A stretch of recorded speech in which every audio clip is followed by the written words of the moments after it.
दर्शन पाहुन के माध्यम से कुंद कुंद स्वामी के भावों को समझने का प्रयास और पुरुषार्थ हिंदी टीकाकार परम पूज्य आचार्य गुरुदेव विभव सागर जी के ग्रंथ सम्यक्त शास्त्र को आधार बनाते हुए इस दर्शन पाहुन ग्रंथ की वाचना हम सभी यहाँ पर प्रारंभ कर रहे हैं। उन महापुरुषों के श्री चरणों में नमस्कार करते हुए प्रिय बंधुओं, जैसा कि ग्रंथ के नाम से ही ज्ञात होता है, दर्शन पाहुन, जिस ग्रंथ के अंदर में हम सभी के दर्शन की व्यवस्था का वर्णन है। हम जिन जिन दृश्यों को आज तक देख रहे हैं, उन दृश्यों को देख करके तुम्हारे मन में, तुम्हारे अंदर में, तुम्हारे विचारों में कैसा परिणमन हो रहा है, क्योंकि दृश्य दृश्य होता है, लेकिन उस दृश्य को देख करके प्रत्येक जीव अपने ज्ञान के अनुसार उस दृश्य में परिणमन करता है। एक राजा मार्ग से जा रहा था, एक मृतक स्त्री उस रास्ते में पड़ी हुई थी। उस स्त्री की रूप सौंदर्य को देख करके राजा विचार करता है कि काश यह स्त्री यदि जीवित होती तो मैं इसे अपनी रानी बनाता। थोड़ी देर बाद उसी रास्ते से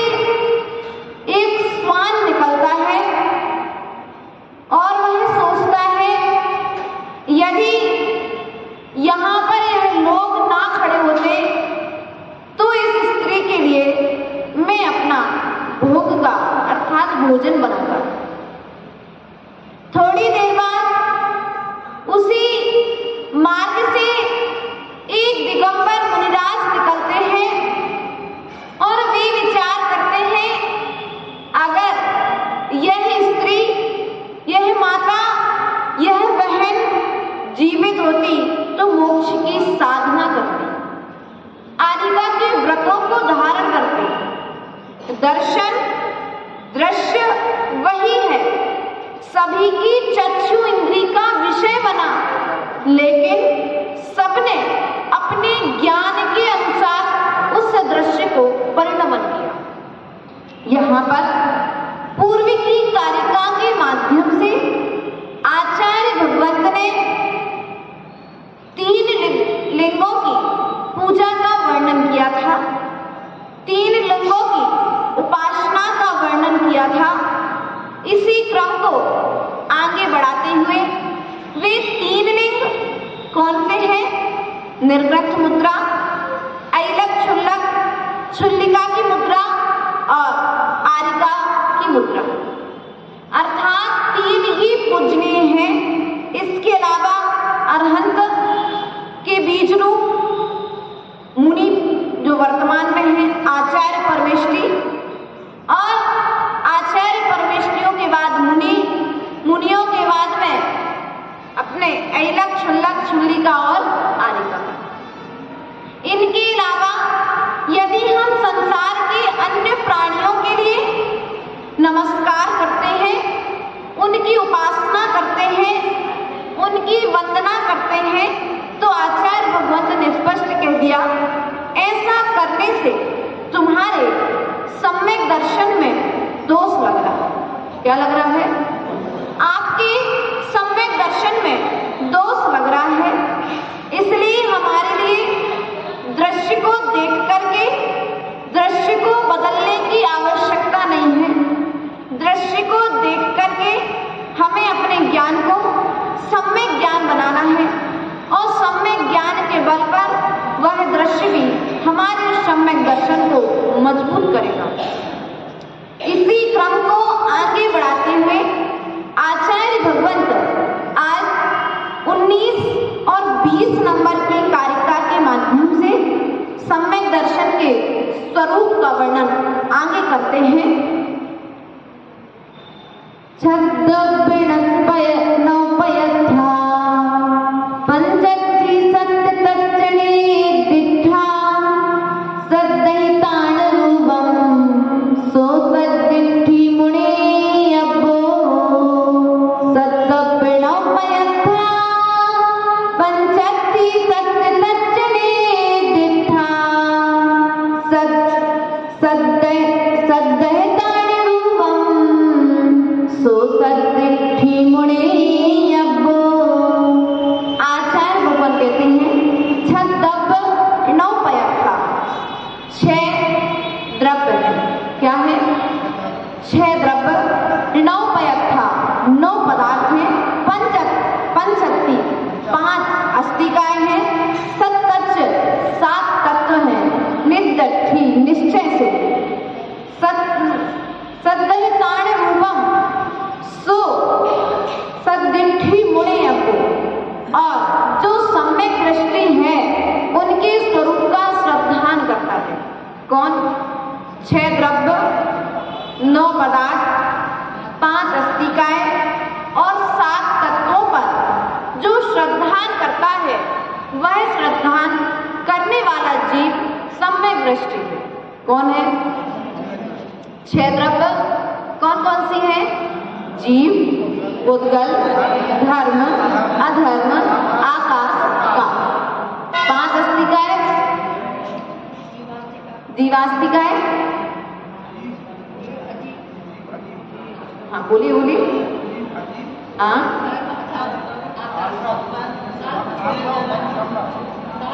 7 तत्व बता रहे हैं। 5 अस्तिकाएं बताइए कल्पना दीदी।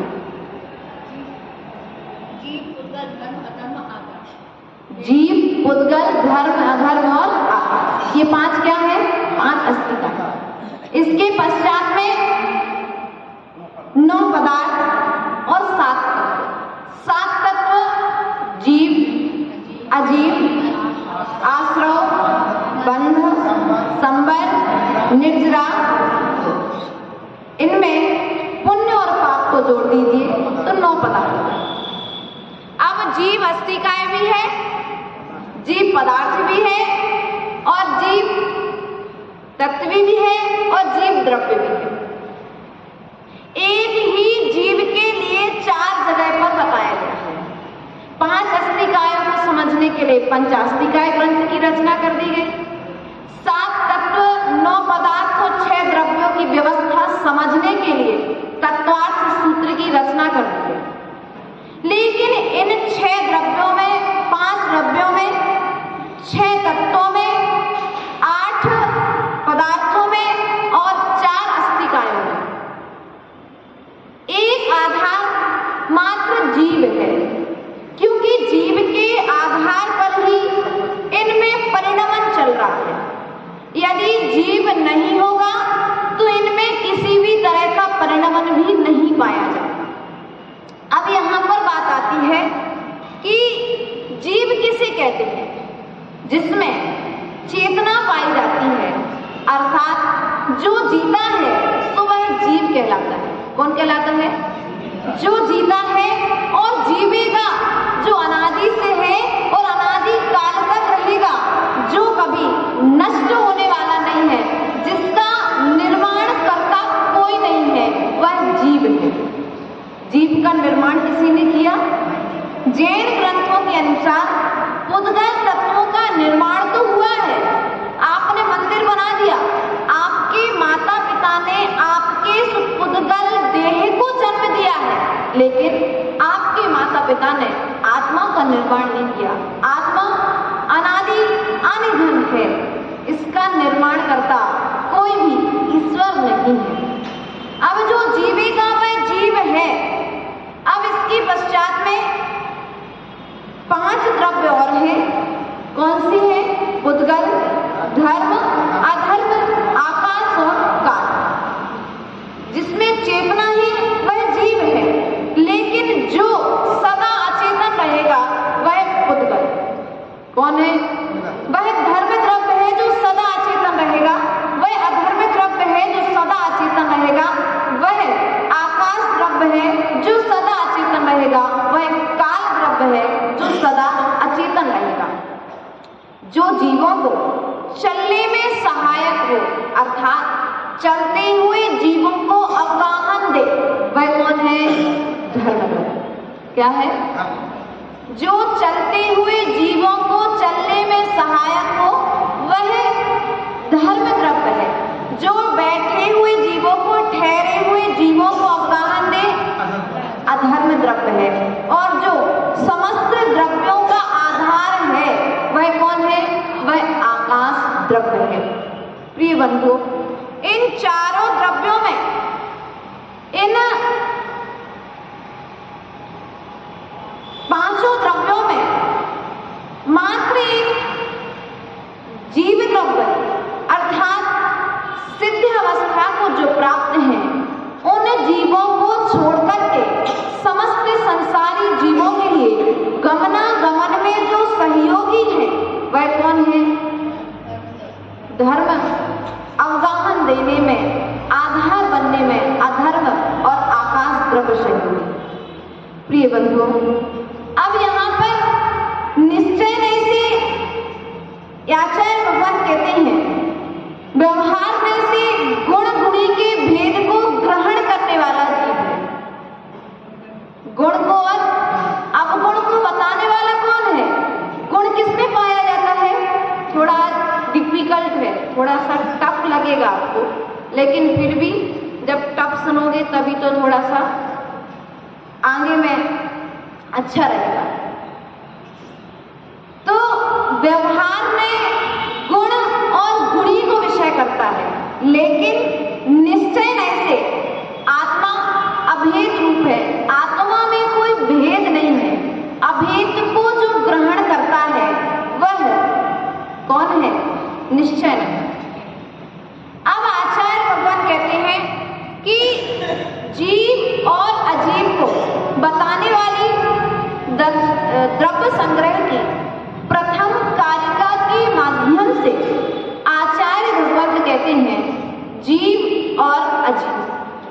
द्रव्य कितनी है? जीव और जीवम जीवम दग्धम जिणवर बस हस्य जीवनी तिष्ठम देवेंद्र बिंद बंदम वंदे तम सबदा शीर्षा। क्या कह रहे हैं यहाँ पर? जीव और अजीव दो द्रव्य है। अब द्रव्य में भी जीव के दो भेद, जीव द्रव्य और अजीव पुद्गल। अब यहाँ पर जीव के दो भेद हैं। कितने भेद हैं जीव के?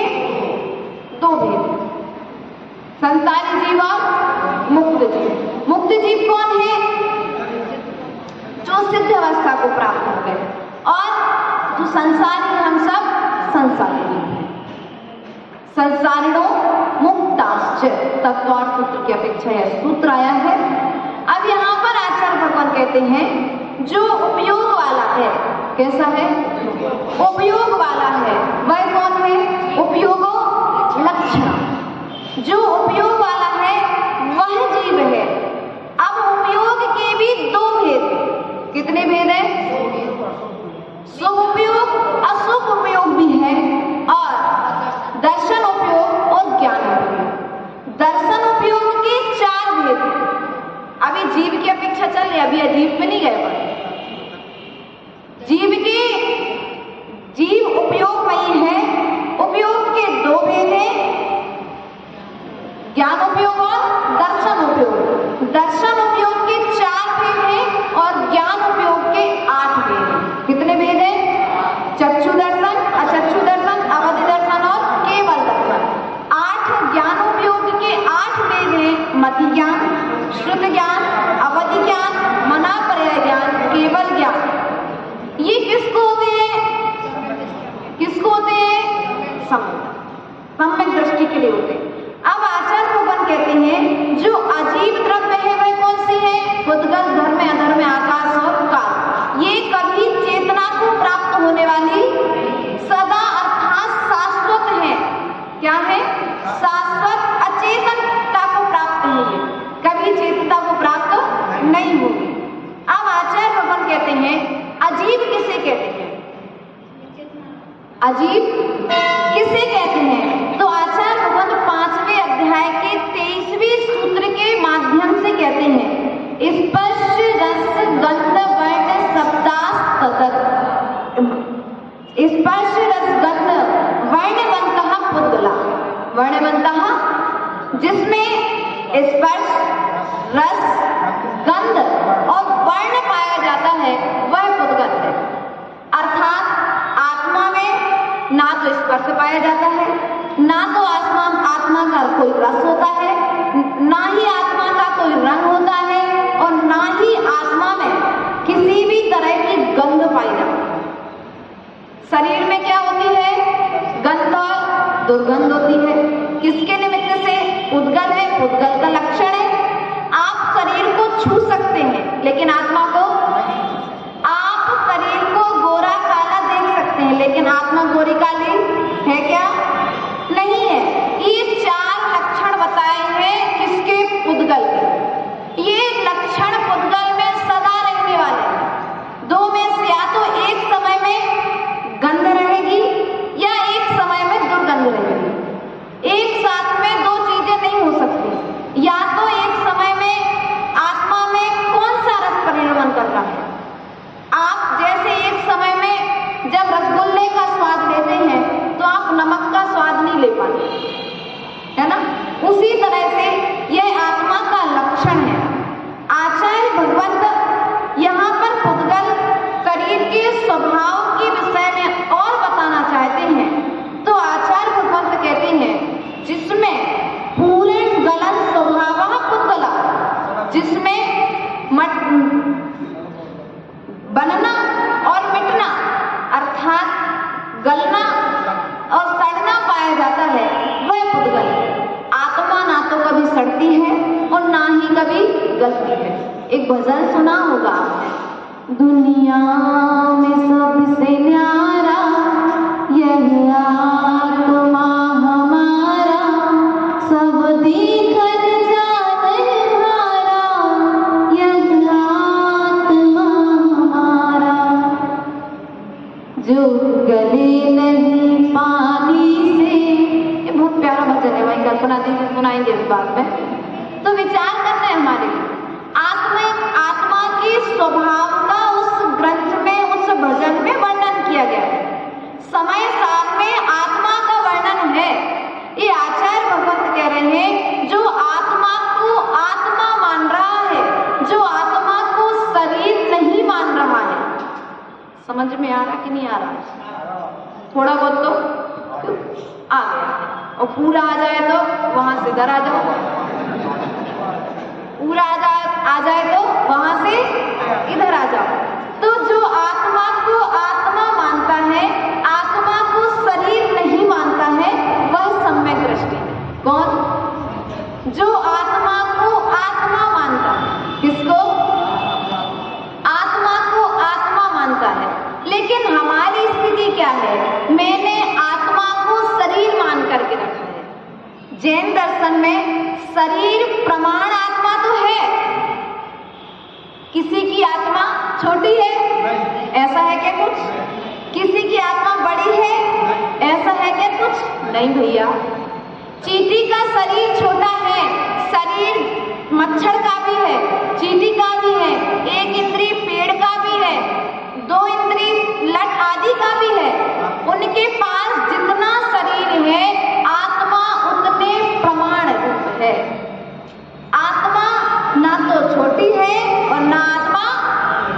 रमेश चंद जी, आपकी हाइट थोड़ी सी बड़ी है विजय कुमार की अपेक्षा, तो इसका मतलब ये नहीं कि तुम्हारी आत्मा बड़ी है और उनकी आत्मा छोटी है।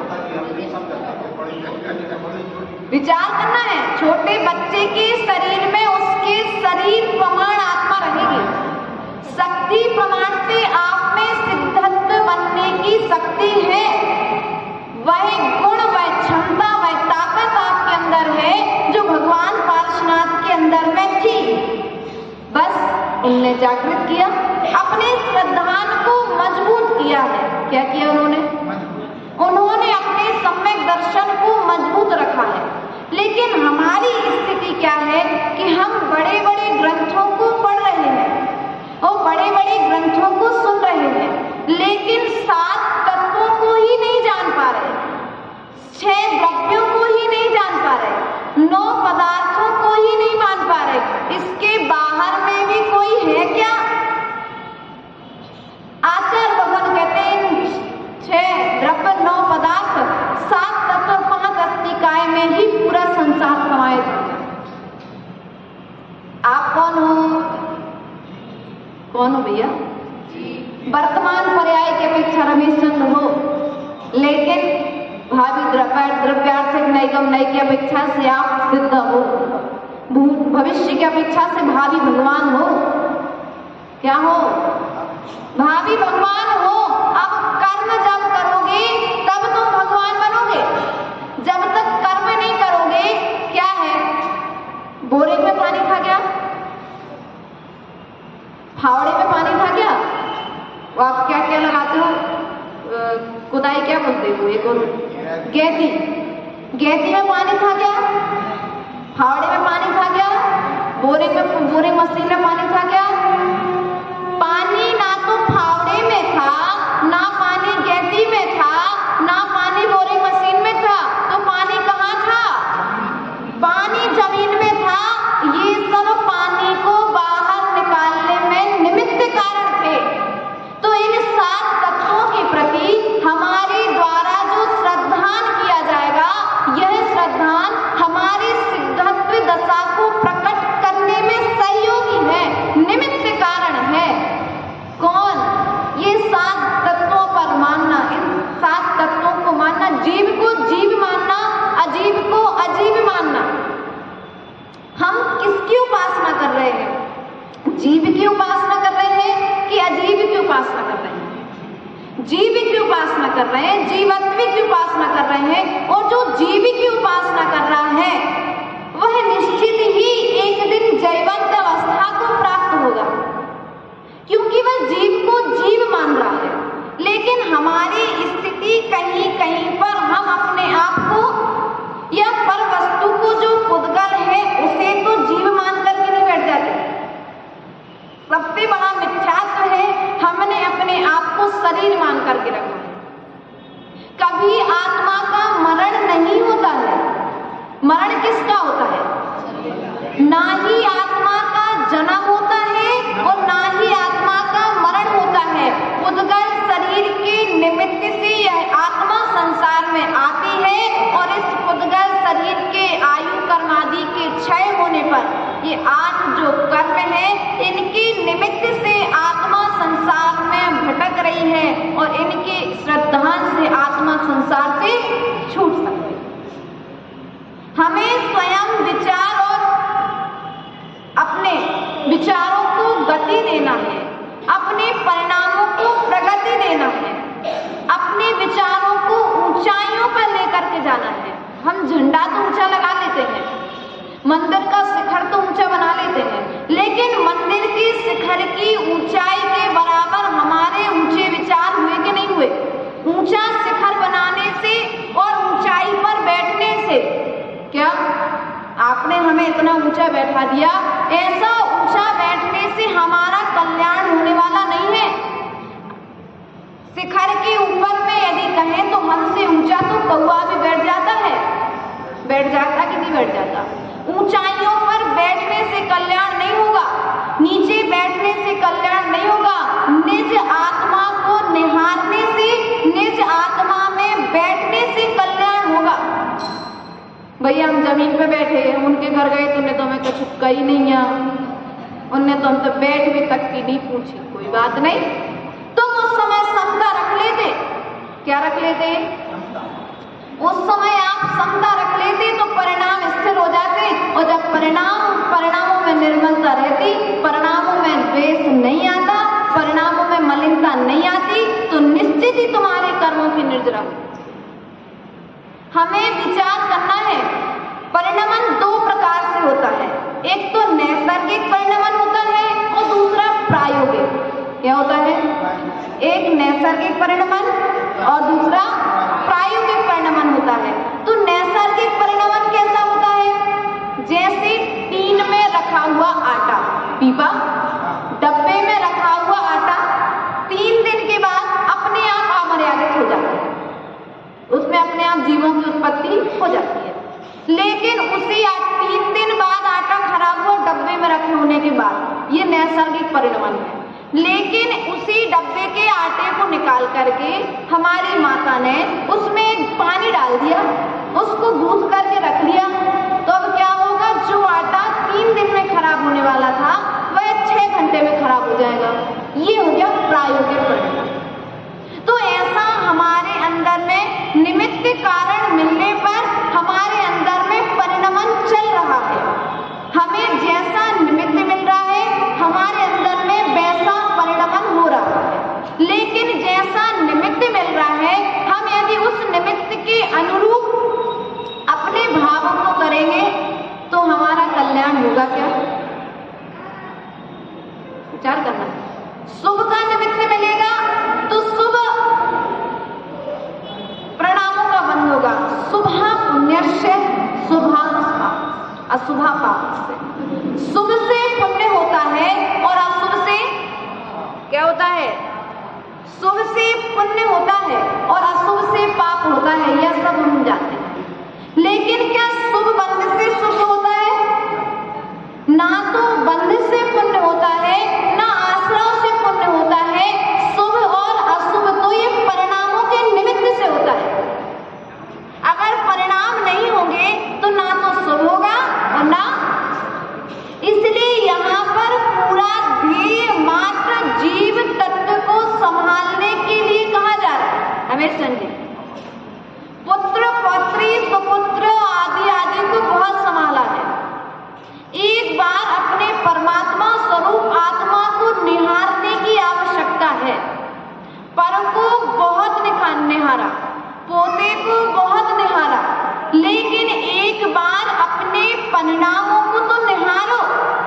कौन आ रहा है, कौन जा रहा है, इस पर तो हमारी दृष्टि है, लेकिन एक बार इस पर दृष्टि रखो कि मेरे परिणामों में कैसा आश्रय और बंध हो रहा है। तुम्हारे अनुसार, तुम्हारे परिणामों के अनुसार तुम्हारे अंदर में शुभ अशुभ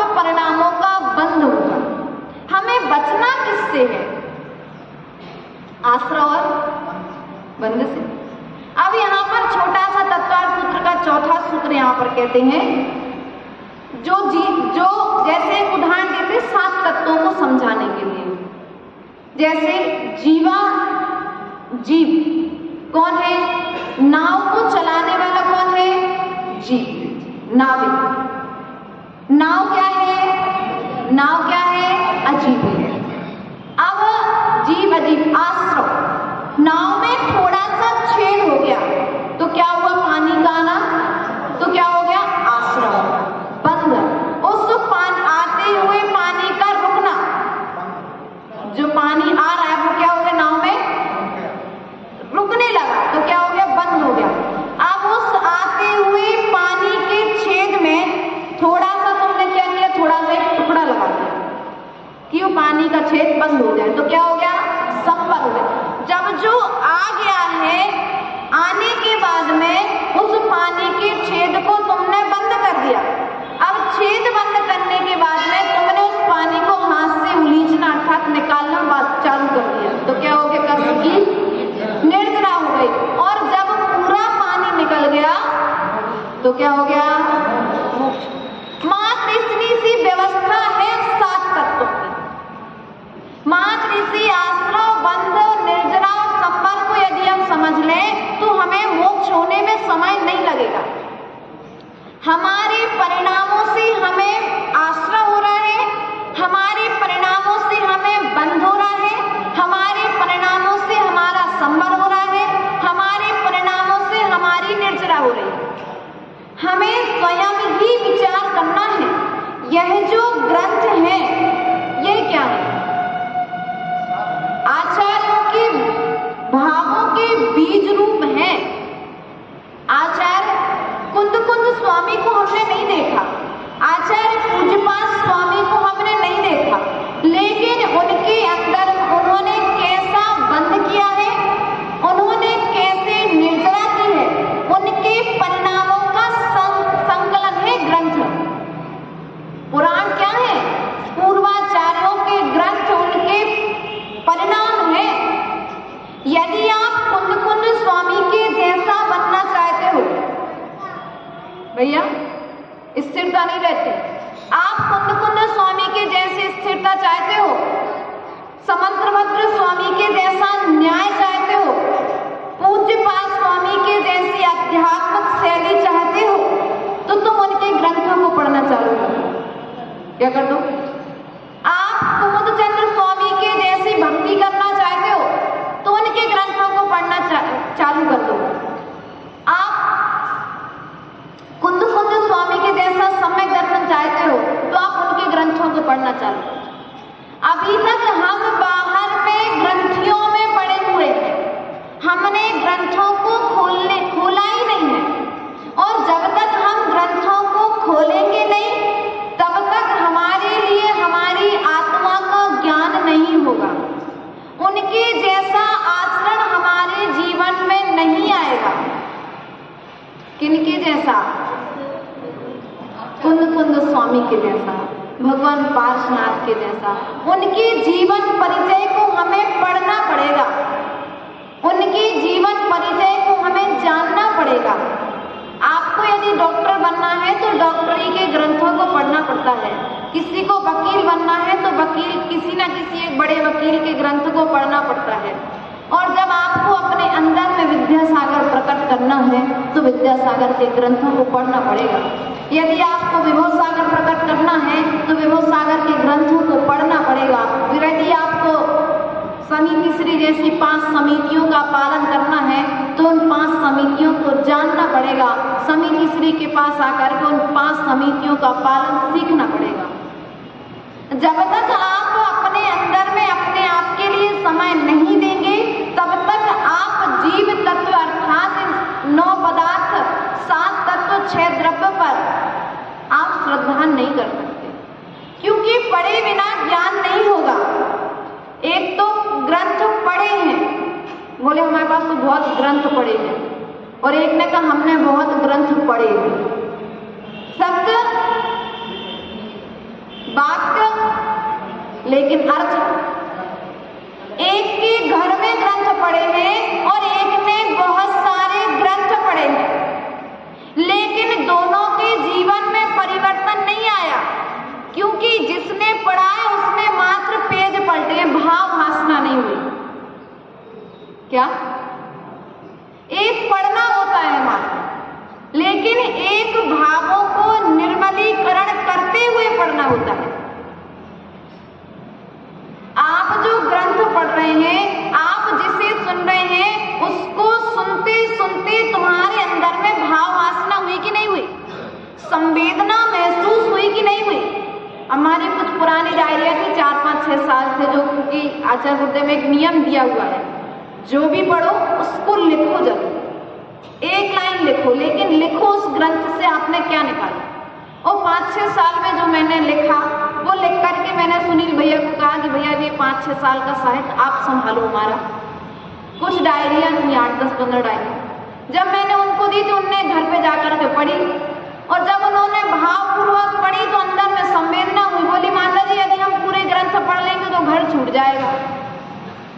तो अंदर में कुछ तो भाव भासना हुई ना।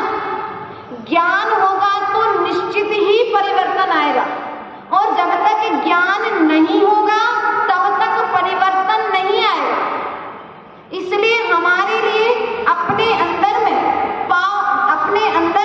अपने परिणामों में परिवर्तन लाने के लिए परमात्मा के जो ग्रंथ हैं, अरहंत भगवान की जो दिव्य ध्वनि है, उसे पढ़ना पड़ेगा। आपको फूल की खुशबू लेना है तो कहाँ जाना पड़ेगा? हाँ, फूल की खुशबू चाहिए है संदीप भैया, कहाँ जाना पड़ेगा? बगीचे में जाना पड़ेगा है।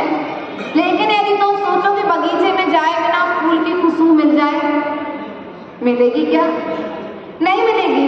उसी प्रकार से यदि तुम्हें पदार्थों का ज्ञान प्राप्त करना है, जीवादि तत्वों पर दृढ़ प्रधान करना है, तो तुम्हें इन शास्त्रों को खोलना पड़ेगा, इन शास्त्रों को पढ़ना पड़ेगा। जो पढ़ेगा, जो एक दिन खोलेगा इन ग्रंथों को, वो निश्चित ही अपने अंदर के सभी विकल्पों को त्याग कर देगा। क्या कर देगा? त्याग कर देगा। लेकिन हमारे पास तिजोरी खोलने के लिए तो समय है। क्यों प्रदीप भैया?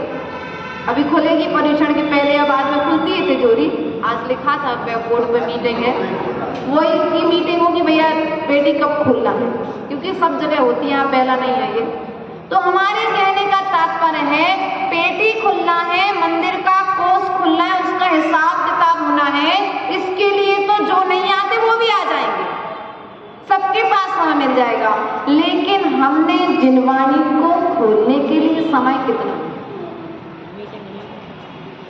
माता जी कह रही जिनवाणी खोलने की मीटिंग भी रखी जाती है, उसकी भी एक मीटिंग होनी चाहिए, रोज सभा होनी चाहिए। ये क्या चल रही है? अपनी रोज एक मीटिंग चल रही, तत्व चर्चा चल रही है, अपनी जैन धर्म की जैन ग्रंथों को जानने की मीटिंग चल रही है, विचार चल रहे हैं। हम अपने विचार यहाँ पर नहीं परोस रहे, कुंद स्वामी के विचार को आप तक लेकर के जा रहे हैं। इन विचारों के मध्य में जिसको जो प्रश्न होता है तो बाद में अपन पूछ लेते हैं। इसलिए प्रिय बंधु, हम जिस फूल की गंध लेना चाहते हैं उस फूल के पास चले जाते हैं। उसी प्रकार से यदि तुम जिनवाणी की गंध और सुगंध यदि लेना चाहते हो तो इन ग्रंथों को अपने अंदर में लेकर के जाओ, क्योंकि जिसके अंदर में ग्रंथ जाएंगे वह एक दिन ग्रंथ के जैसा बन जाएगा। आचार्य भगवंत ने कुंद स्वामी ने 20वीं कारिका के माध्यम से इसी बात को आगे बढ़ाते हुए कहा है, जीवादि सद्गुणं सम्मतं जिणवरिं परिणतं व्यवहाराणि छेदो अपाणं हवै सम्मतम्। आचार्य भगवंत कहते हैं, जिनेंद्र देव ने जीवादि सद्गुणं, जीवादि 7 तत्वों के श्रद्धान को व्यवहार सम्यक्त कहा है। अब यहाँ पर सम्यक्त के भी भेद आ गए। पहले में तो सभी तो जीव के भेद उतारते व्यवहार और निश्चय की अपेक्षा से, अब सम्यक्त के भी भेद आ गए। अब सम्यक दर्शन में भी 7 तत्वों के प्रति जो श्रद्धान करता है वह कौन है? व्यवहार सम्यक दर्शन है। लेकिन जो अपाणम हवै सम्मतम, शुद्ध आत्मा को शुद्ध आत्मा जानता है। क्या जानता है? आत्मा को जो आत्मा जानता है वह निश्चय सम्यक दर्शन